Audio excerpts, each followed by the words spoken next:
If you're not a professional film person or a librarian, you may find yourself someday coming into possession of a collection of family films, 16 millimeter in this case, very old, and a little viewer like this. This is a total kit.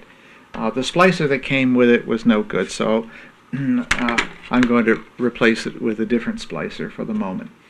And the first thing you're going to do with this is clean it, just as I've demonstrated cleaning viewers for 8 millimeter films. And again, we use lemon pledge on a Q-tip. Find the lemon pledge anywhere you can and start scrubbing along the film path. In this case, this Craig editor kit has a lot of grime on it, but it has also a straight film path, which is of great advantage for old films that are probably shrunken. Now I'm cleaning carefully under the pressure plate here so as not to get any of the lemon pledge on the prism inside. Okay, that's clean. All metal parts. That tells you how old it is. When you open the film can, you may find yourself confronted with a mess of film that comes off the reel immediately. So despair not, but there is no easy way to get it back on the reel except by winding it very slowly, and even more slowly should you come up against a knot like this one.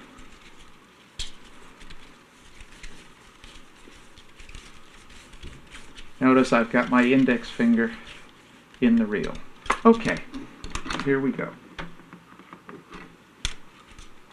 In this case, with 16 millimeter, there is a square opening on one side with a little keyway, and on the other side, a circle. If you try to put it on with the circle toward the rewind, you won't get very far.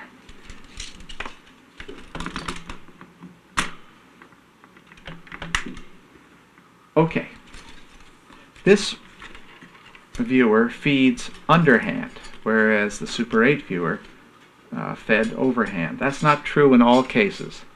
There are some of each gauge that feed each way. I've put it onto laid it onto the sprocket.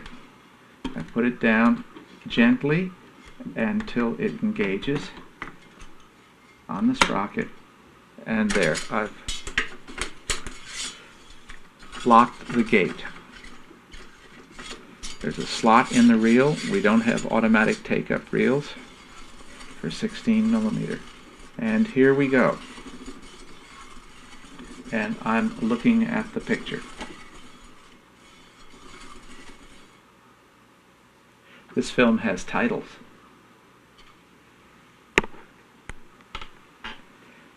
When it comes to splicing shrunken film, it's very helpful to have a splicer that has pins that can be adjusted. Notice that when I place the film down on top of the 4 pins on this splicer, the film fits, even though it's 50 years old. The reason for that is I have adjusted the pins that are stamping screwed into the splicer so that they are a little closer together than they were originally. Now, if I used a different kind of splicer, like this tape splicer, and I try to put the film down on the pins, it doesn't fit. Not by a long shot. So that's one reason why I prefer to use a cement splicer with adjustable pins. I've been almost all the way through this film, and I finally found a splice that has dried out, so I'm going to repair it. Now this splice parted, it did not break, and the film end of the scraped end of the film, you can see it here, is quite intact, and I'm not going to lose a frame. I'm going to lay it down on the splice pins with the emulsion side up. In this case, the Kodachrome film tells me I've got the emulsion side because it's dull, and I'm just going to re-scrape that side, taking off the powdery remains of the glue. Now on the other side, I'm going to put it down again with the emulsion side up, lock it with a scraper, turn it over, and scrape the base side of the film just a little bit.